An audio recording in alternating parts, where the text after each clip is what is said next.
I asked you about the loss of, I guess we don't care about legacy anymore, or at least many do, but many don't. It's a shift in priorities from the widening of the electorate. Right. You mentioned that. So I wanted to specifically go in that direction. You're saying that women don't care about legacy as much as men do, or what's the? So how does that happen? A system working perfectly is a system where everything is in its right place, performing the function for which it was designed. Okay, and if any component in that system is improperly utilized or damaged or in the wrong place, the whole thing can seize up, and sometimes it can be destroyed. A fine watch from a Swiss watchmaker will be irretrievably wrecked by a component being moved from here to here. You can't fix it. Only the very expensive ones, but you get the point. I take the same view of creation. We ought not tamper with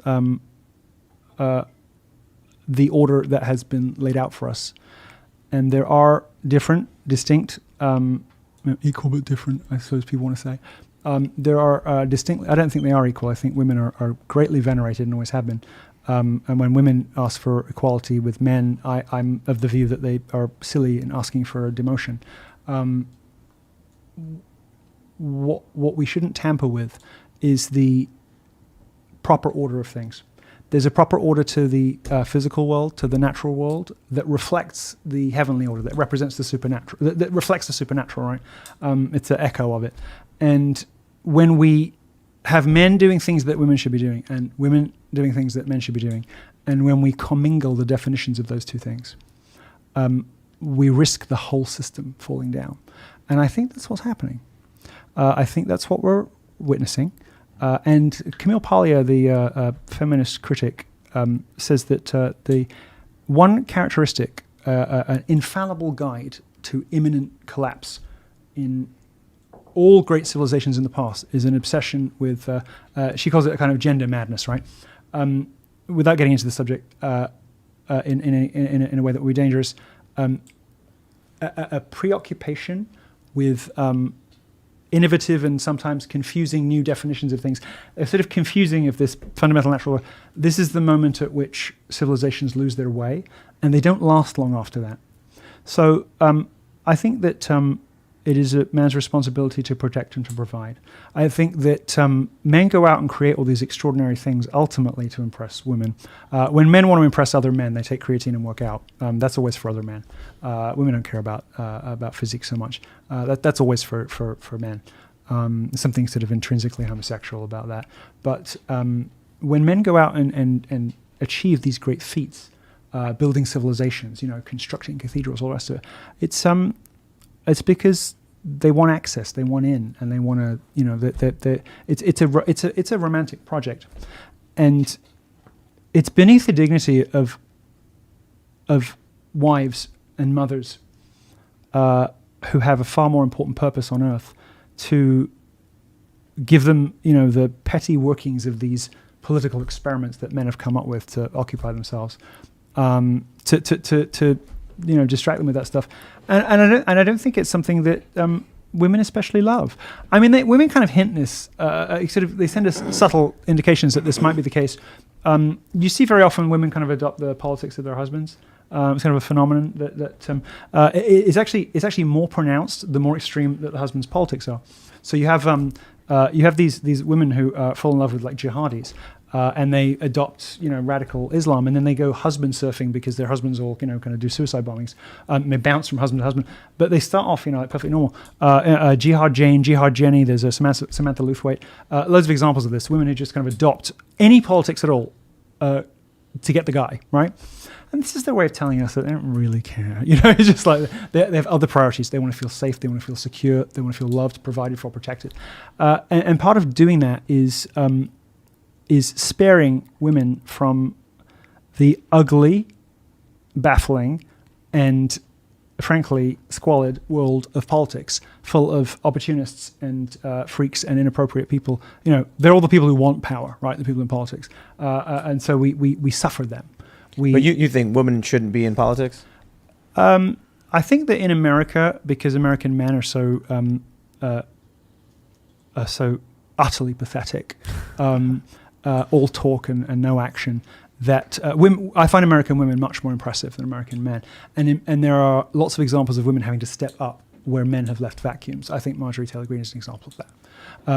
She will readily tell you that in a perfect world she wouldn't have to be doing this, but she felt that it was necessary and that she was the right person at the right time, Where in the are right men? place. Because no man is doing it for her. So I see her as a kind of a sort of a Boudica, Joan of Arc kind of warrior queen archetype. She's doing the thing that no man will step up and do. And every couple of 100 years, men need a reminder like that they're reneging on their responsibilities. I don't think it's the proper arena of women to concern themselves with the intricacies of politics, because they have a higher and holier and much more important purpose to which their skills are better suited. And I think that when in the two world wars and women flooded the workplace out of necessity, and then you have the invention of the washing machine, which frees up this enormous amount of time. Once women had been pleaded with to come and keep the factory line running, nobody felt they had the right, coming back from war when they wrecked the world, to say, all right, back in the kitchen, love. So they just sort of accepted the new reality. We can see what's happened as a result. There's been a feminizing of our institutions. Police forces have started to act more like school teachers, where they're kind of scolding people for using the wrong language rather than criminals.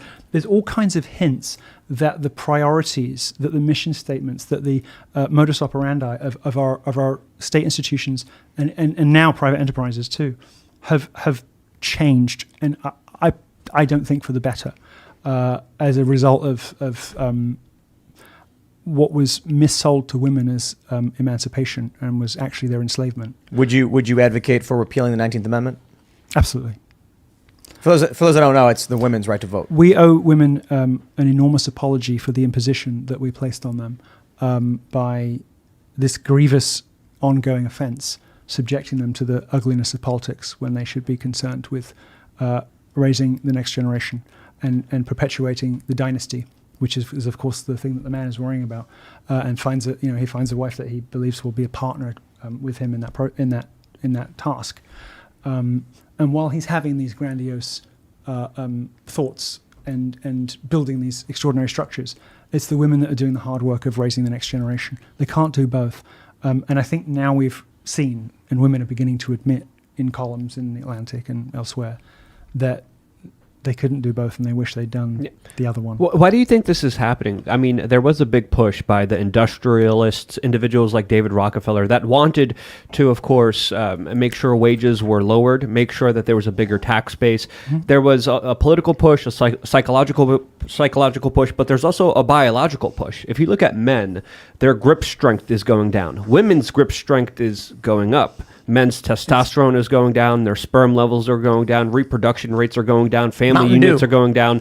There's a lot of different things that we could attribute. But it's so delicious. But I think Code Red. Yeah, stop it! Don't you, Milo? How dare you? I disagree with you so much right there. I will drop dead because of Code Red. I will. You probably will. It will be the thing that kills me. I will be so fat. I don't know if those rumors are true, those are urban legends or whatever. But I want to get back to this question here: is what is responsible for it, and how do we fix this overall problem? How do you see how do you quantify the problem? How do you fix it? So capitalism wants maximum freedom because maximum freedom means maximum profits, and that works on both the supply and it works at every point in the chain, right? So the more workers you have, the better.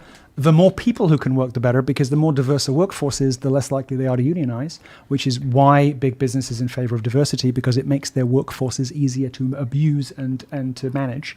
That's the reason big business likes diversity, because if you have a workforce made up of people who can barely speak each other's languages, they are never going to get together to beat the boss. Well, let me add to that too. When the rules are so atomized, you can get someone in trouble for anything.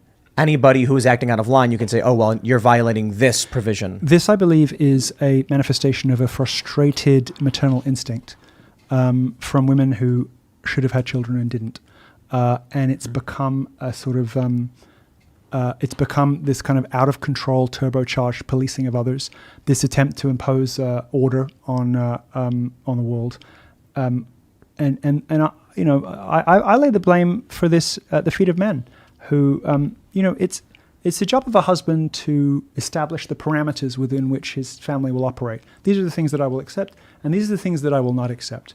And he counts on his partner to express those wishes in her daily decisions and in how she raises the children.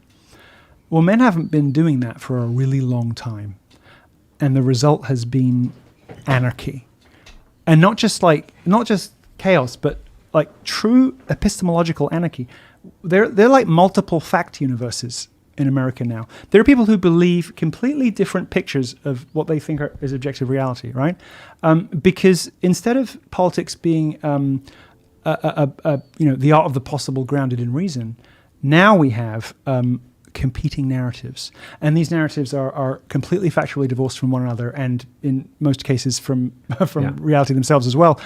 This is the result of, this is a feminization of discourse because we become untethered from Mr. Banks's reason and discipline, which always falls on the man to hold the line. And instead we begin to indulge in, to put it in grammatical terms, right? Women live in the subjunctive. They live in the world of the possible, right? And the economy of value for women is completely different than it is for men. No man really understands until he has it explained to him why women like expensive handbags.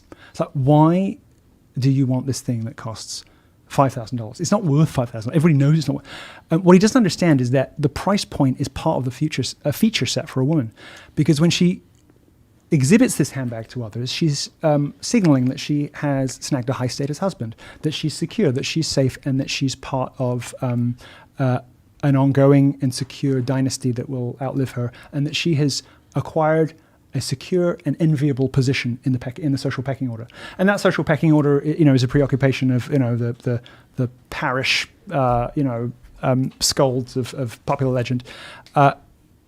Men don't understand that buying the big diamond, that makes no sense, because the association with diamonds and eternity and love is an invention of the ad industry, right? Like, it was a scam. It's a complete confection, but it's meaningful now and it matters now because it's an expression of something that women want to see in their husbands is that they will do anything, the grand gestures, the romantic gestures, even where it imperils their own pleasure, well-being, etc., to publicly demonstrate their love for this woman, right?